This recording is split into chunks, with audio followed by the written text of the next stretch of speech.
pelo pouco que a gente sabe hoje dos judeus em Campos, eles chegaram por volta do final do século passado, século XIX, e estiveram aqui coesos e ativos até meados do século passado, meados do século XX. A atividade principal é o comércio. E o nosso centro histórico não é um espaço dividido, mas um espaço compartilhado entre árabes e judeus que tinham domínio desse mercado. Os judeus, eles vêm para participar dessa indústria sucro-alcooeira, não propriamente na indústria, na montagem, nada disso. Isso tudo eram ingleses, né? Ingleses, franceses, suecos, que vinham para essa parte. Mas na questão mesmo de compra e venda do açúcar, né? Para dentro do mercado brasileiro ou para o exterior. A partir do momento em que esse comércio declina, eles também já vão saindo daqui, indo para São Paulo, para o Rio, para Minas, e poucos ficaram. Quando eu estava fazendo as pesquisas para escrever o livro sobre a história do cemitério do Caju, eu me deparei com um cemitério dos israelitas com a entrada para o lado de fora do cemitério do Caju. Sendo que dentro do cemitério do Caju tem o cemitério das Irmandades, das igrejas campistas. E eu achei uma coisa interessante, porque pesquisando eu encontrei a história de criação de um cemitério em 1861, do cemitério dos protestantes. E essa lei que aprovou a criação desse cemitério foi o parecer número 41, de 10 de abril de 1862, que aprovou esse cemitério. Ele ficava do lado direito da entrada do portão principal do cemitério do Caju, na estrada de São Fidélis, como era conhecido, aquela estrada que passa, aquela rua que passa em frente ao portão do cemitério do Caju, porque na época o cemitério ficava fora do limite da cidade. Como eu dizia, o cemitério teria que ser construído fora do limite da cidade. Então, ali já não era mais considerado centro da cidade, ali já era considerado periferia. E logo depois, em 1925, na restauração do cemitério do Caju, esse cemitério dos protestantes foi desativado. Foi desativado esse cemitério. E logo a seguir tem a presença dos israelitas, porque não constava a presença dos israelitas nessa época. A presença dos israelitas na nossa cidade só vem se dar em 1914. Em 1914 que passou a ser registrada a presença dos israelitas.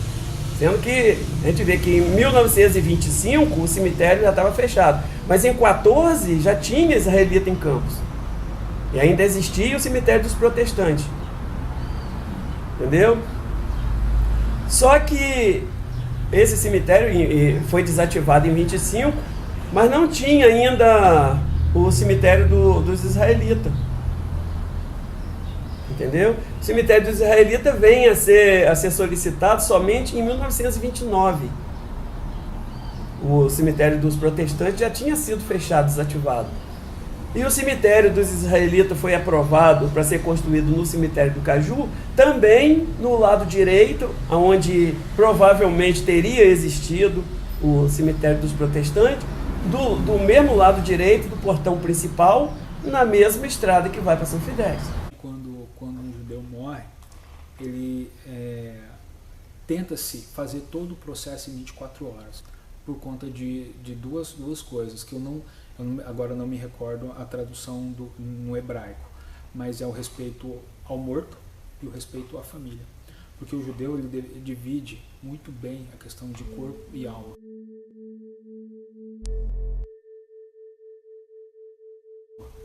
Então, a alma é o sopro que você recebe, que Deus soprou nas narinas de Adão, né, Abraão, e para que ele tivesse vida. Então, o fôlego da vida, a alma, é dada por Deus. Então, quando você morre, é a mesma coisa. O corpo se decompõe, vira matéria, e a alma se eleva. Só que existe um período. O luto completo do judeu dura 1 ano. Mas você, lógico, você não fica 1 ano inteiro de luto. Mas o processo compreende 1 ano. Então você começa com 3 dias, 24 horas, 3 dias, 3 meses, 11 meses e 1 ano. Tanto que as antigas como Cristo, quando ele foi morto, Cristo foi morto e foi sepultado. Na verdade, quando um judeu é morto, ele é colocado numa câmara. Essa câmara ela é tapada por uma pedra, como era o rito antigo. Na verdade, ele era colocado sobre um mármore.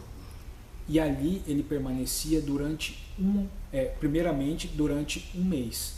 Depois do 2º mês ele ia para uma segunda câmara. Nessa segunda câmara ele permanecia por 1 ano, até onde ficasse só os ossos. Quando ficava só os ossos, recolhia-se e colocava em caixas e eram guardadas. E por quê? Os túmulos antigamente eram muito caros.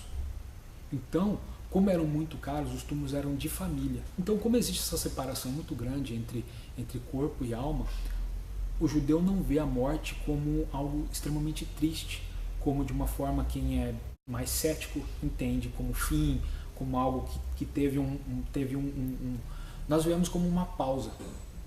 Vemos como uma pausa até a vinda do Messias.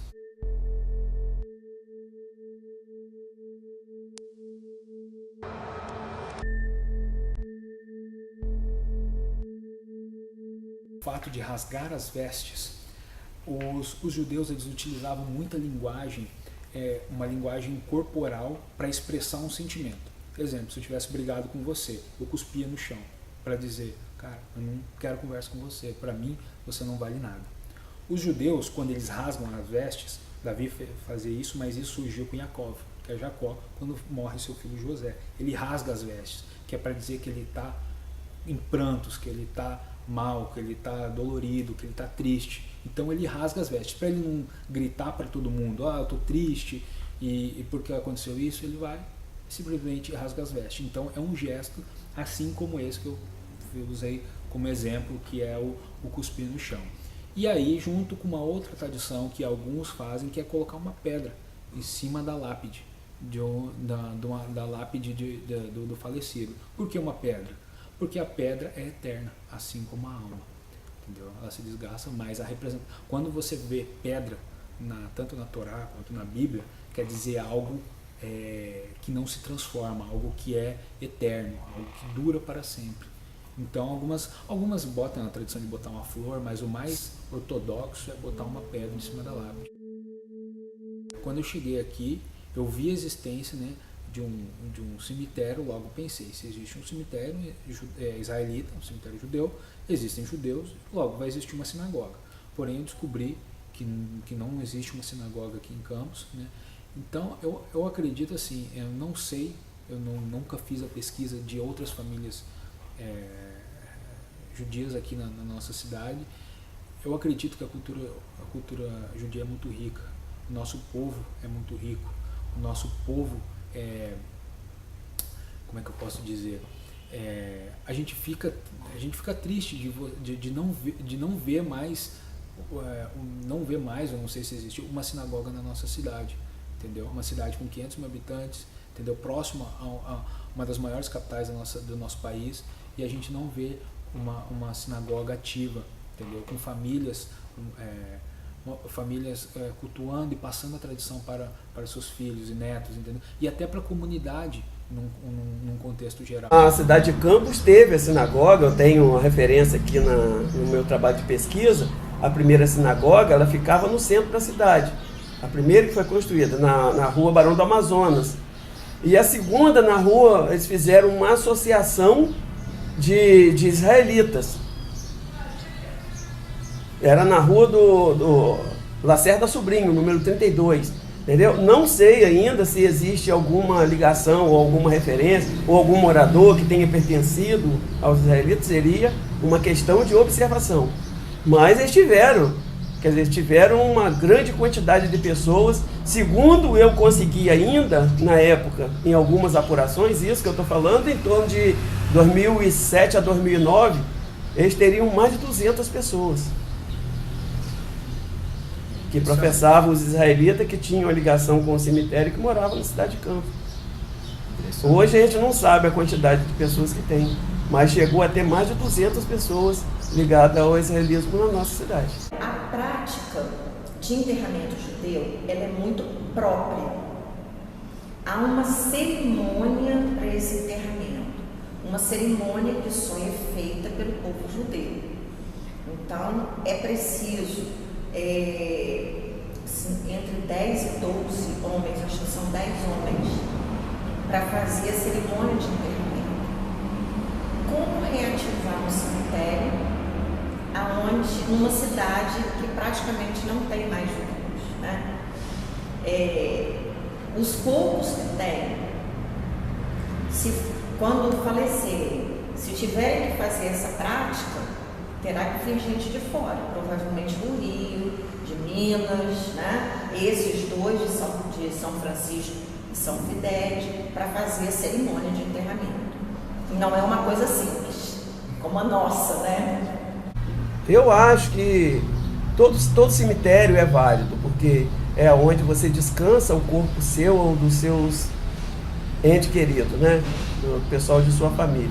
E se tiver em Campos israelitas, alguns judeus, que eles possam ser enterrados, que eles possam também ter o cemitério. Porque se as irmandades, todas elas têm o seu cemitério dentro do Caju, por que não os israelitas?